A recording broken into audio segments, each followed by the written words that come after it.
Welcome to the DIY McLeod channel. Today I'm going to be going over 4 Ryobi One tools to look at.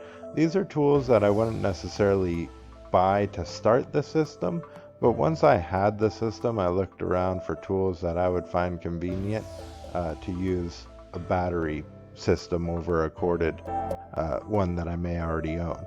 So some of those tools include the rotary tool, the P460 rotary tool. I'll also be looking at the Ryobi One area light that also has a USB charger, as well as the glue gun. And lastly, in this video, I'll be looking at the Ryobi soldering station. And these are all tools I like. So as far as a review goes, you know, going in, I do like these tools. That's part of the reason I chose to put them in the video. There are some Ryobi One tools that I have not fallen in love with. The caulking gun, for instance, was something I never got to work for me. But when it comes to these tools, I am happy with them. It's the 18-volt Ryobi One rotary tool. This is actually right after I purchased the tool, so I'm just kind of unboxing it, getting it ready, and this was the same wood piece I had used to demonstrate the drill and driver for the Ryobi One set, so I had a few holes in it. It was marked up, it was chipped up with the wood, and I just wanted to try out the tool.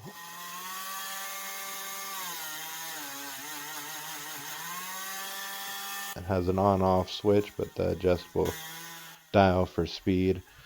You can hear it probably, but I did turn the volume down a little bit because it is somewhat loud. But you can see in the video here, it eats away at that wood. That is a soft wood like a pine, but it does do a good job of eating away at the wood, which it is meant to do. I will use this more for 3D printing, as far as like cleaning up the pieces after I'm done with them, or for the CNC machine. So really this is going to replace a corded Wen that I had, the Wen rotary tool.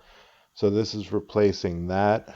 The way I figure with these Ryobi One tools, I normally just purchase, if a tool dies on me or a tool goes out, I end up moving on to a Ryobi One tool if it's available in that, because the cordless nature of the tool set is just really handy. And when it comes to a rotary tool, it may not seem like that, but for me, the rotary tool constantly felt like it was restricted by the cord. So having it as far as like a battery operated version really does help for what I was looking for. Okay, so that's the P460 rotary tool from Ryobi. I was never disappointed with my corded Wen rotary tool, but I knew when the opportunity came up to purchase this Ryobi One rotary tool that's cordless, it was worth it. Next, I'm moving on to the P781 light. This is the area light. The nice thing about this area light is it's fairly affordable. And since I have, I believe, 5 or 6 batteries for the Ryobi One set already, it's nice to have a light around that works with that battery.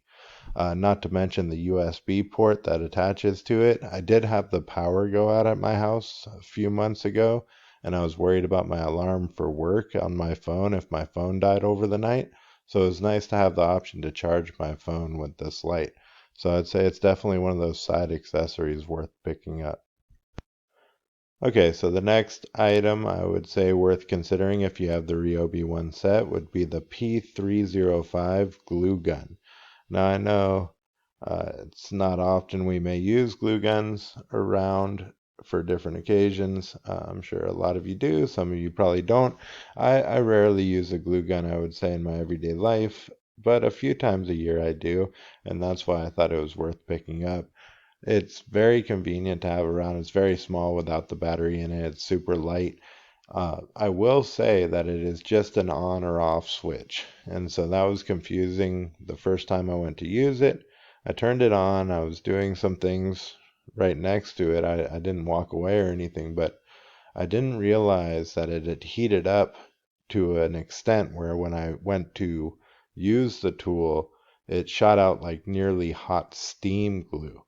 Uh, And so I was surprised at the temperature it reached. I wasn't using the Ryobi One glue stick that came with it. I was using ones I had already purchased. So you can see in the video here, the Ryobi One glue stick that came with the glue gun is the longer version.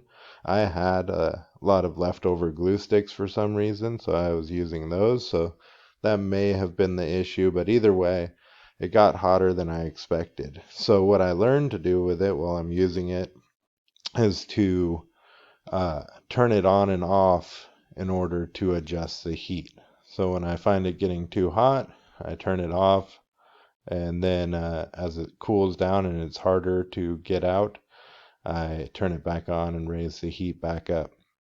And that was the way I learned to use this tool as far as monitoring the heat. And you can tell just by the way that the glue is coming out whether it's hot enough or not. I still am very happy with the tool. It was just a learning curve right at the beginning. I was actually surprised. I had never really used glue to hold wood together before, at least like a glue gun like this. I normally use a different method, and I was surprised at how well it held together. It wasn't coming apart no matter what I did. I tried to knock it apart, tried to pull it apart, and turns out gluing things together may be just the simplest way to get things done in a quick little bind. I know it's not pretty, and this was some what I just had left over from the jigsaw demonstration I had done earlier. And if you haven't seen those videos, well, I mentioned that, consider going back and checking out my other Ryobi One videos. Normally, I do videos for like CNC or 3D printing. Consider subscribing if you are thinking of getting into the Ryobi One tool set, because I do a fair amount of reviews on those tools. I'll also do some other tool reviews and some CNC and 3D printing videos coming up shortly. So if you have an interest in those worlds, definitely consider subscribing. This is the fourth and final tool for this video. It's the P3100 or 3100 soldering iron or soldering station. This is a hybrid tool from Ryobi One, so it can be used with battery power or using it with an extension cable. I'll just go into this video saying soldering is not something I am strong in. It's something I actually do not enjoy doing, and it is something at the end of any project where I have to use a soldering iron, I kind of postpone that until the last minute. I will say switching to a battery powered soldering iron has been helpful. This model is nice. They actually sell two models. I believe this is the more expensive model. The one problem is when you do have the battery in, it seems to want to turn itself off from time to time. So I had to keep adjusting the heat up to let it know that I was still working on the project, because I had a few wires to solder there. I think I was soldering like, I don't know, somewhere around 20 wires. So I had to keep turning up the heat so that the machine wouldn't go into cool down mode. Um, I will say that I've learned lessons with soldering in general. I use silver solder, and I used to use like a really thick solder, and I realized that was part of the problem why I was so bad at it.